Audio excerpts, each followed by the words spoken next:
today we're not in the canopy, we are in the shed again. So I've measured the size of the board that everything's going to be mounted to. We're going to cut it and then we're going to kind of mock mount stuff. So we're going to see how much room we've got. We might mark with a pencil where we're going to have stuff, and then we're going to potentially start mounting some things, see what it looks like. I got a diagram I made online, so hopefully it kind of looks like that. We'll see.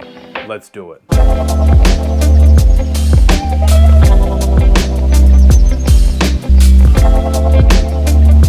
So we've cut our board and it seems quite big, but I'm kind of glad it is this size. I feel like we're going to need this much. I have a diagram. It's a bit of a rough diagram of how it's all going to be set out. Now let's start with the inverter, because the inverter's the biggest thing. If we lay that down there, that's kind of going to be at the top of our board. Now it does take up quite a bit of space, and then now we need to work around that. Now the next thing is the control hub. So this is going to be, I guess, what we call the kitchen side, the left-hand side. You want all your accessories to be able to be accessible from that side. We don't want to put anything too close to the edges. That's the other thing. We've got a few MIDI fuses and things that are going to have to sit in place, and then obviously there's going to be things at the back like the bus bar. The bus bar, the shunt, that kind of stuff. The battery's probably going to, because of how far this is off the floor, the battery's probably going to sit about halfway up this board, or maybe a third of the way up this board. The other things that we've got to put in, dcdc charger, which is where? So this has got stuff coming off it. So this is going to need a few holes drilled, and that can actually go quite far to the right, because the right hand side on the outside of the canopy is where we're going to be feeding stuff in from the alternator and the solar panels. Now the issue with this is not being able to see this screen because of through the outside of the canopy looking in, the screen will be facing away, but can't have everything because it all kind of faces this way. You can mount them upside down, but I do want all the wiring to kind of go that way. But now we'll keep it like that. So the batteries we'll leave for now. Now we've got this big ass cabling here. Now this is for the inverter to the battery and the inverter to the bus bar.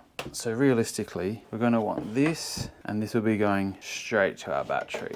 So it'll be looking like that. I might be able to mount that higher. Maybe I'll mount that a bit further up because we do have accessories that need to be put into the bottom of here. So ideally the battery, if you're imagining this is up like that, the battery's kind of going to sit here, and we're going to want to be able to have access to these things. So maybe the battery will actually be probably more down this way, probably more towards this right hand side, and then this area here will be a bit more free space to put some MIDI fuses and stuff.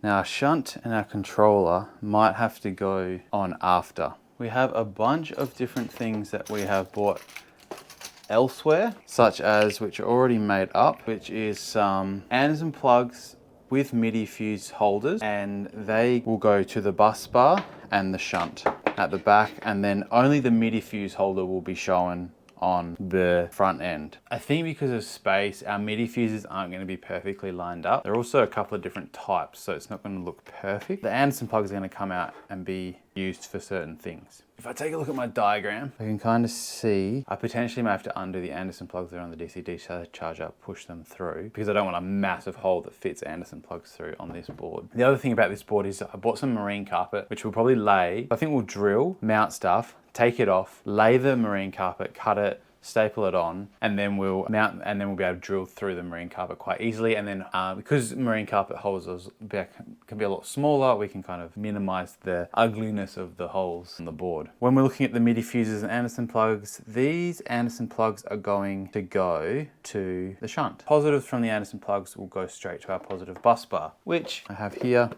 It's a Nava bus bar, so this will sit on the back of this board, kind of like our terminal for our battery, but it's hidden away. So rather than having everything run off the terminals of the battery, which will be sitting here, we're kind of having one big one go from the battery straight to the bus bar, and then that will be every other positive will be running off this, except for the inverter. The inverter, which is this one here, will be connected straight to the battery and connected straight to the inverter.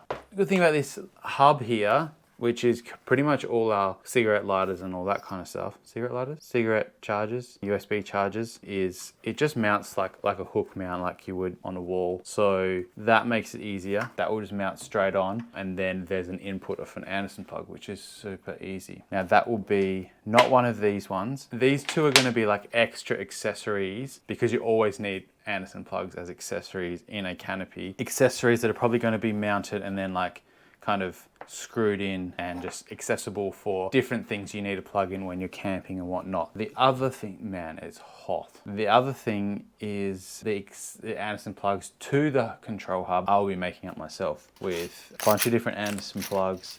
I bought some cable and some lugs and that kind of thing. I really don't want to do anything more than once. I don't want to put in a hole where it's not supposed to be. The good thing is if I do, we're putting marine carpet over it, so you're not going to see it.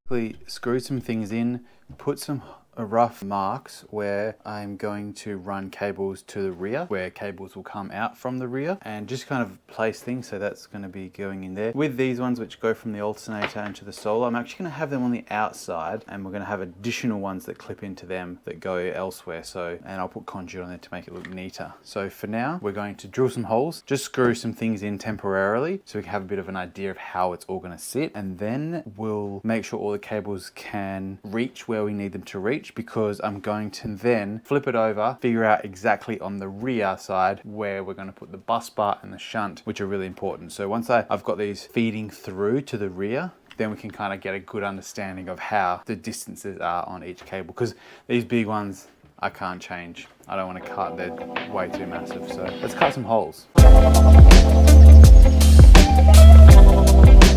I've drilled these holes. It turns out my hole cutter thing wasn't very good.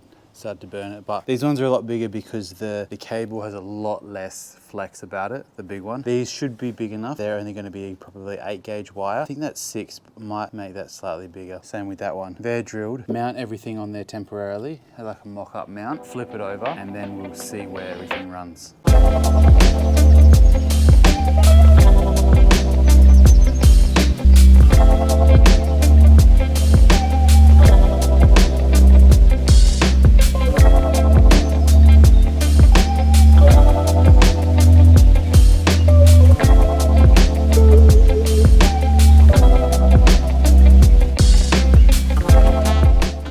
On 2 chairs just so we can work both sides. So I've just temporarily mounted the inverter with some little screws. It's not going to do any damage. Same with this. So we'll be able to flip it upside down and work on the back. But for now, we're kind of just making sure. So this is running through the fuse. That fuse will join to the battery. So that fits, and then the excess will kind of just sit and be like secured on the back. This one here is going to go to our bus bar. So again, there's going to be quite a bit of excess, but it'll just be, sorry, not our bus bar, our shunt, but it'll just be secured on the back. With this, I had to drill a second hole because we've got 2. I'll put that back in the Anderson, create another Anderson plug, and then create my own wire, which will, the red will come up in one of these, out here, back to the bus bar. This is for the hub that goes there. That will also be just coming from the bus bar through there to there.